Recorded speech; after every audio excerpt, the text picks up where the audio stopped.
before this attack began and before this phase of the war against Iran began. The engineers behind the multi-layered Israeli air defense system, Arrow 3, which operates in space, Arrow 2, which operates in the upper atmosphere, David Sling, they all were working on upgrading their systems. And the systems that we're looking at now are actually not the same systems that we even saw a year ago. So they're constantly being upgraded. Their algorithms are being improved. The detection, the radars are being improved. We don't have an exact interception rate as of now, but it's clear that the big majority of the ballistic missiles that were heading towards populated areas so far have been intercepted.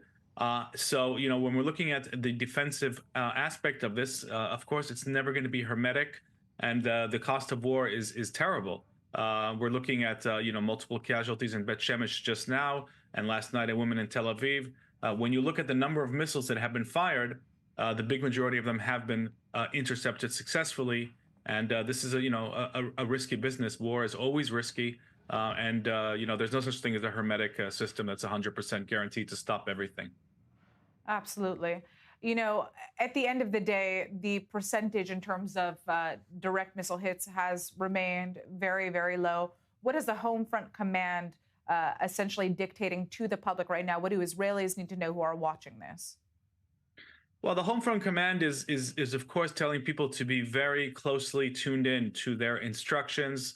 People are receiving early alerts, which gives them time to think about the move to the shelter, the safe room, and of course, the instructions are right now that all Israeli civilians have to be within close range to their shelters, to their safe rooms, and then they get the early warning. They can be more prepared for when the actual real time warning comes in. And the Homefront Command is telling people to continue to show good discipline because it's essential to the resilience of the Homefront Command and to the wider military campaign. But I think it's also important not to just look at this defensively. We have to look at the first line of defense against these missiles, which is in Iran itself, and it's the Israeli Air Force.